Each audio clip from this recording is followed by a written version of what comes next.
Hello class 10th students. तो आज हम फिर से अपना एक नया वीडियो लेकर आए हैं। आज का video class 10th Hindi course A के स्टूडेंट्स के लिए है।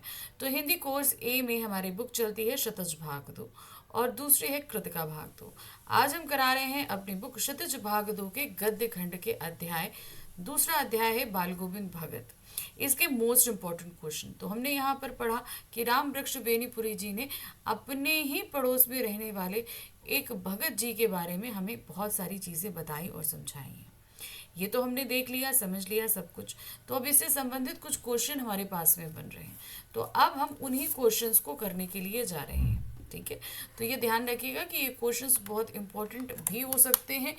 क्यों? क्योंकि आपको यहाँ पर आंसर बनाने के तरीकों पर मेन ध्यान देना है। ठीक है, हम ये नहीं कह रहे कि ये क्वेश्चन 100% है कि आपको फंसी जाएंगे, आ जाएंगे एग्जाम में। यहाँ पर ये प्रैक्टिस इसलिए कराई जा रही है तरह तरह के एग्जाम क्वेश्चन से कि आप एक तो आपका चैप्टर रिवाइज हो जाएगा और दूसरा आप ये देखेंगे कि क्वेश्चन किस तरीके से पूछे जा रहे हैं और इनके आंसर कैसे बनाए जा रहे हैं। ठीक है, तो इन मेथड्स पर आप ज़्यादा ध्यान दीजिएगा।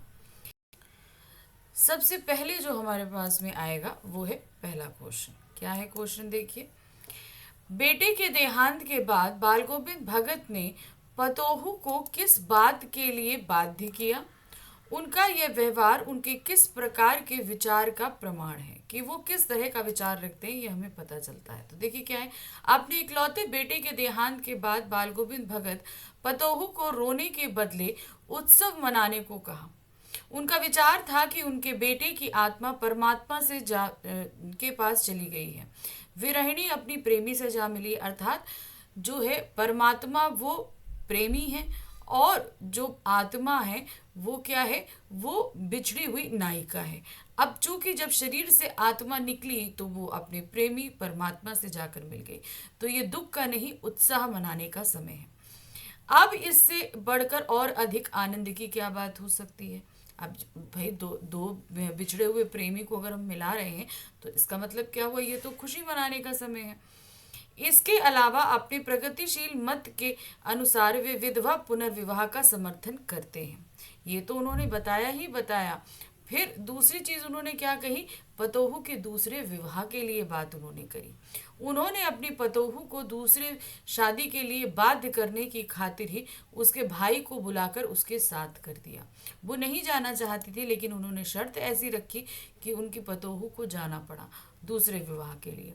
अपनी पतोहू के पुनर्विवाह संबंधी भगत का यह निर्णय अटल था, क्योंकि उनका विचार था कि अभी उसकी उम्र संसार देखने एवं उसके आनंद की है, यहाँ रहकर विधवा का जीवन जीते हुए उसकी सेवा करने की नहीं है। उनका यह व्यवहार उनके प्रगतिशील विचारधारा का प्रमाण है। तो यहाँ पर उन्होंने सिर्फ ये नहीं बताया कि उनकी जो विचार कबीर के हिसाब से थे, कबीर के हिसाब से कि एक परमात्मा जब आत्मा से मिलती है तो उसका क्या स्वरूप होता है, ये चीज़ तो उन्होंने बताई ही बताई। लेकिन साथ में उन्होंने जो एक चीज़ और बताने का प्रयास किया कि वो उस समय की जो मान्यताएं हैं उनको ठुकराते हैं। उन्होंने पुनः विधवा विवाह की बात रखी और इसके लिए अपनी बहू को बाध्य भी उन्होंने किया। नेक्स्ट क्वेश्चन है, मोह और प्रेम में अंतर होता है। बाल गोविंद भगत के जीवन की किस घटना के आधार पर आप इस कथन को कैसे सत्य कर सकते हैं? मोह और प्रेम, ये दोनों चीज़ों में अंतर है। आपको अब बाल गोविंद भगत की जो है वो कोई घटना है जिस पर इसको सिद्ध करना है। क्या है? मोह और प्रेम में अंतर होता है। मोह में पड़कर व्यक्ति स्वार्थी बन जाता है, जबकि प्रेम में पवित्रता एवं सात्विकता का तत्व विद्यमान रहता है। प्रेम में स्वार्थ नहीं, हित चिंतन का तत्व मुख्य रहता है। यानी कि हम जब प्रेम करते हैं तो हम क्या करते हैं, हम जिससे प्रेम कर रहे हैं उसका भला चाहते हैं, उसका हर तरीके से अच्छा करना चाहते हैं। लेकिन जब हम मुंह में पड़ते हैं तो हम स्वार्थी होते हैं, हम अपने स्वार्थ को देखने। प्रेम हम वहाँ पे भी करते हैं लेकिन हम मुंह में बंधे होते हैं, तब हम सिर्फ अपने आप को सर्वोपरि कर लेते हैं। बाल गोविंद भगत के जीवन की निम्न घटना के आधार पर इस कथन को पुष्ट किया जा सकता है। भगत जी के एक मात्र पुत्र की मृत्यु हो गई। वह उसकी मृत्यु पर मोह में पड़कर शोकाकुल नहीं थे। जब उसकी मृत्यु हुई तो वो शोक में नहीं थे, अपितु उनका पुत्र सांसारिक बंधुओं से मुक्त हो गया था, ऐसा मानकर वे गीत गा रहे थे। तो भाई इकलौता पुत्र था, मोह था, लेकिन नहीं, वो खुश थे क्योंकि उन्हें ये लगा कि वो सांसारिक बंधनों से मुक्त हो गया है।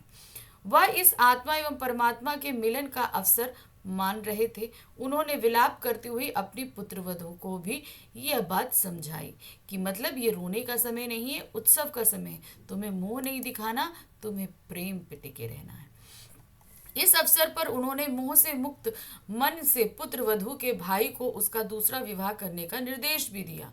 वे स्वयं बूढ़े हो गए थे, बुढ़ापे का उनका कोई सहारा नहीं था। यदि वे अपनी पुत्र वधू को अपने सुख के लिए अपने पास रख लेते तो ये उनका मोह था, क्योंकि यहाँ पर वो स्वार्थी हो जाते और पुत्र वधू का भविष्य नहीं देखते। परंतु पुत्र वधू के भविष्य पर विचार करना उनके मन में प्रेम की भावना को दर्शाता है कि वो अपनी बहू से प्रेम करते थे, इसीलिए उन्होंने उसके दूसरे विवाह की बात सोची। नेक्स्ट क्वेश्चन आते हैं, बाल गोविंद भगत की पुत्रवधू की ऐसी कौन सी इच्छा थी जिसे वे पूरा ना कर सके, कारण स्पष्ट कीजिए। अब उनकी पुत्रवधू की क्या इच्छा थी जो बाल गोविंद भगत ने पूरी नहीं करी। बाल गोविंद भगत की एकमात्र पुत्र की मृत्यु हो गई। उसकी पुत्रवधू की यह इच्छा थी कि वह अपना शेष जीवन भगत जी की सेवा में बिताए। वह उन्हें अकेला छोड़ना नहीं चाहती थी। उसे लगता था कि बुढ़ापे में कौन भगत के खाने पीने का ध्यान रखेगा, बीमारी में कौन सहायता करेगा। लेकिन उसकी इस इच्छा को बाल गोविंद भगत ने पूरा नहीं किया और बेटे के क्रियाकर्म के उपरांत उसके भाई को यह आदेश दिया कि वह शीघ्र ही उसका पुनर्विवाह कर दे। तो ये उसकी पुत्रवधू की इच्छा थी। वो नहीं जाना चाहती थी अपने मायके और ना ही दूसरा विवाह करना चाहती थी। उसकी इच्छा थी कि वो भगत जी के साथ रहकर उन्हीं की सेवा करे और इसी इच्छा को भगत जी ने नहीं माना। नेक्स्ट क्वेश्चन है, बाल गोविंद भगत पाठ के आधार पर बताइए कि बाल गोविंद भगत की कबीर पर श्रद्धा किन किन रूपों में प्रकट हुई। पर पाठ में ऐसे बहुत सी चीजें हैं जिससे हमें पता चलता है कि बाल गोविंद भगत जो हैं वो कबीर पर आस्था रखते थे। बाल गोविंद भगत की कबीर पर अगाध श्रद्धा थी। वे कबीर को अपना साहब मानते थे। उनके प्रति भगत जी की श्रद्धा निम्न रूपों में प्रकट हुई। अब वो रूप क्या क्या थे। भगत जी अपने सिर पर कबीर पंथी टोपी पहनते थे जो कनपटी तक थी, यानी कि जो कबीर जी के आपने फोटोग्राफ्स वगैरह देखी होंगी, जिस तरह की वो टोपी पहनते हैं उसी तरह की भगत जी भी टोपी पहना करते थे, कनपटी टोपी। उनकी दी हुई शिक्षाओं का पालन करते थे, यानी कबीर जी ने जो शिक्षाएं दी उनका पालन होता था। वे उन्हीं के बताए आदर्श पर चलते थे। कबीर के पद उनके संगीत का आधार थे। तो बाल गोविंद भगत जो भी संगीत गाते थे उनमें जो है किसके पद हुआ करते थे, वो कबीर जी के पद हुआ करते थे। नेक्स्ट आपका उसके आगे और है, उनके खेत में जो फसल होती थी उसे सिर पर लाद कर कबीर के दरबार यानी मठ में ले जाते थे और वहीं प्रसाद रूप में जो कुछ मिलता उसी से अपना गुजारा करते थे। तो ये भी पता चलता है कि भाई वो भगत जी कितना मानते थे। भगत जी की ही भांति रूढ़ियों का खंडन करते थे। भगत जी जो है कबीर की भांति, जैसे कबीर जी रूढ़ियों को नहीं मानते थे वैसे भगत जी भी नहीं मानते थे। वह कबीर की भांति परमात्मा में विश्वास रखते थे, इसीलिए कबीर के विचारों पर उनकी अगाध श्रद्धा थी।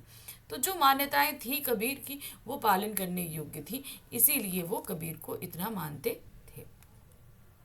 क्वेश्चन नंबर 5 है, बाल गोविंद भगत प्रतिवर्ष स्नान करने क्यों जाते थे, पाठ के आधार पर बताइए। देखिए, जहाँ स्नान होता था वहाँ पे जो है बहुत सारे जो है साधु संतों का समागम भी होता था। वहाँ पर आकर सभी मिलते थे, एक दूसरे से विचार एक दूसरे के बांटते थे। तो स्नान के साथ साथ यहाँ पर इन्हें तरह तरह के विचारों को भी जानने का मौका मिलता था। बाल गोविंद भगत प्रतिवर्ष गंगा स्नान के लिए जाते थे। गंगा स्नान के लिए जाने के पीछे स्नान करना उनका मुख्य उद्देश्य या आधार नहीं था। वास्तव में वे ऐसे अवसर पर संतों का संपर्क पाना चाहते थे, यानी कि वहाँ पे जो संत आते थे उनके साथ बैठकर उनके विचारों को जानना उन्हें अच्छा लगता था। संत समागम और लोक दर्शन इस स्नान का मुख्य केंद्र था। संतों के साथ मिलकर सत्संग करना एवं लोगों से मिलने की प्रबल इच्छा उनमें सदैव विद्यमान रहती थी। पैदल चलते हुए, खड़ी बजाते हुए, गाते हुए वह निरंतर आगे बढ़ते जाते थे। तो इस तरीके से क्या होता था, वो संतों से मिलते थे, बहुत सारे विचारों को जानते थे और गाते झूमते जो उन्हें अच्छा लगता था उस तरीके से ये पूरा रास्ता वो तय किया करते थे। नेक्स्ट क्वेश्चन है, बाल गोविंद भगत की मृत्यु के विषय में क्या मान्यता थी? मृत्यु के विषय में वो क्या मानते थे? बाल गोविंद भगत मृत्यु के विषय में सबसे भिन्न मान्यता थी, मतलब जो लोग मानते हैं उससे बिल्कुल अलग मान्यता उनकी थी। उनके अनुसार मौत दुख का कारण ना होकर उत्सव का दिन है। यह विहरणी का अपने प्रिय से मिलन का दिन है। उनके अनुसार मृत्यु वह है जब शरीर को छोड़कर आत्मा परमात्मा से मिलती है। इसीलिए इस दिन किसी भी प्रकार का शोक नहीं मनाना चाहिए। वो आत्मा को बिछड़ी हुई प्रेमिका और परमात्मा को प्रेमी मानते थे। मृत्यु के बाद आत्मा परमात्मा से मिल जाती है और ये मिलन का दिन होता है। इस दिन शोक नहीं मनाना चाहिए, ऐसा उनका मानना था। बाल गोविंद भगत किस संत के अनुयायी थे और उन पर उनका कितना प्रभाव था? तो वो किस संत को मानते थे? वे कबीर दास के अनुयायी थे और उनकी सभी मान्यताओं को वो मानते थे, उनके पदों को गाते थे, उनकी इतनी श्रद्धा रखते थे कि खेत में उपजा अनाज तक पहले उनके मठों पर दान होता था, फिर जो बचता था वो उनको वो लेकर आते थे। बाल गोविंद भगत संत कबीर दास के अनुयायी थे। कबीर दास पर उनकी अगाध श्रद्धा थी। वे कबीर को अपना साहब मानते थे और उन्हीं की दी गई शिक्षाओं का पालन करते थे। उनका सब कुछ साहब का था। खेत में जो फसल होती थी वे कबीर के दरबार में ले जाते थे। वहां प्रसाद स्वरूप जो कुछ मिलता उसी में अपना गुजारा चलाते थे। कबीर की ही भांति वे परमात्मा में विश्वास रखते थे। वास्तव में कबीर के विचारों पर उनकी अगाध श्रद्धा थी। तो कबीर में वो बहुत ज्यादा विश्वास रखा करते थे। क्वेश्चन नंबर 8 है, बाल गोविंद भगत की उन 3 विशेषताओं का उल्लेख कीजिए जिनके कारण उन्हें भगत कहा जाने लगा था। वो 3 जिसके कारण उनको भगत कहते थे। भगत के मन में दूसरों के प्रति कल्याण की भावना थी, जैसे एक साधु संत की होती है ना, उसी तरीके से। ईर्षा, द्वेष, लोभ, लालच, स्वार्थ उनमें लेश मात्र भी नहीं था। इतना भी उनके अंदर जो है वो नहीं था कि वो दूसरे से द्वेष रखें, उन्हें लोभ हो, कुछ भी नहीं था। बाह्य आडंबरों व पाखंडों के विरोधी भगत जी सीधा साधा जीवन व्यतीत करते थे। उपर्युक्त विशेषताओं के कारण उन्हें भगत कहा जाता। भगत अर्थात उनके अंदर साधु जैसी विशेषता। भगत का मतलब क्या? एक साधु संत के अंदर जो विशेषताएं होती हैं वो विशेषता। अगर आपके सामने ये क्वेश्चन रख दिया जाए कि बाल गोविंद भगत की उन विशेषताओं का उल्लेख कीजिए जिनके कारण उन्हें साधु की मान्यता प्राप्त थी, तो तब भी यही आएगा, क्योंकि भगत का तात्पर्य यहाँ उनके नाम से नहीं है। भगत की उनको उपाधि मिली थी क्योंकि उनके व्यवहार में एक साधु जैसा बिहेवियर था। नेक्स्ट क्वेश्चन है, बाल गोविंद भगत पाठ में चित्रित भगत गृहस्थ होकर भी हर दृष्टि से साधु थे। क्या साधु की पहचान माला, तिलक एवं गेरुए वस्त्रों से होती है या उनके आचार विचार से? इस विषय में अपने विचार प्रस्तुत कीजिए। तो भगत जी का हम लोगों ने व्यक्तित्व देखा कि वो एक गृहस्थ थे, वो खेती बाड़ी करते थे, अन्न उपजाते थे, उनके एक बेटा था, बहू था, घर संभालते थे, सब कुछ होता करते थे। तो एक गृहस्थ व्यक्ति ऐसे ही जीवन व्यतीत करता है, तो भगत जी ऐसे करते थे। लेकिन जो उनके आचार विचार थे, किसी की वस्तु को बगैर छुए लेना नहीं, किसी से लोभ नहीं, द्वेष नहीं, सब क्या कहते हैं भगवान की आराधना में रम रहना, तो ये सारे जो उनके बिहेवियर जो थे वो सभी क्या थे? एक साधु के थे। इसीलिए उन्हें एक गृहस्थ होते हुए भी साधु की संज्ञा प्रदान की गई थी। इसीलिए उन्हें बाल गोविंद भगत कहते थे। ठीक है। किसी भी साधु की पहचान माला, तिलक तथा गेरवे वस्तुओं से नहीं अपितु उसके आचार विचार से होती है। साधु भौतिक वस्तुओं का संचय नहीं करता है, यानी कि जैसे हम लोग अपने जीवन में बहुत सारी चीजों को एकत्र करते हैं, वैसा वो नहीं करता है। अभाव व कष्ट में भी जीवन जीते हुए सुख का अनुभव करता है। आपको चाहे जितना दुख हो, तकलीफ हो, लेकिन आप जैसे सुख में रहते हैं उसी तरीके से उन परिस्थितियों में, तो भगत जी के अंदर भी था। देखिए, बेटे की मृत्यु हुई लेकिन तब भी वो खुश ही थे। परोपकार की भावना उनके जीवन का लक्ष्य होती है। भगत गृहस्थ होते हुए भी साधुता की कसौटी पर खरे उतरते थे। वह कृत्रिमता व आडंबरों से कोसों दूर थे। वह त्याग प्रवृत्ति में ही जीवन की सार्थकता मानते थे। तो उनके इन आचार विचार की वजह से ही उन्हें एक साधु की संज्ञा मिली थी, जबकि थे वो एक गृहस्थ। तो एक जो है साधु को हम उसके पहनावे से, वेशभूषा से नहीं पहचानते। एक साधु आचार विचार से साधु बनता है। तो यहाँ खत्म हो गया ये अध्याय। तो ये नहीं कि अध्याय के साथ ही सब कुछ खत्म हो गया है, अभी हमारा जो है नेक्स्ट चैप्टर अभी बाकी है, क्योंकि अभी इसमें तो गद्यखंड का सेकंड चैप्टर ही हुआ है, टोटल गद्यखंड में 6 चैप्टर हैं। तो अभी हम लेके आएंगे अपना नेक्स्ट चैप्टर, जिसमें हम आगे करेंगे उसके भी मोस्ट इंपॉर्टेंट क्वेश्चन। तो मिलते हैं अगले चैप्टर में। Thank you for watching, bye bye.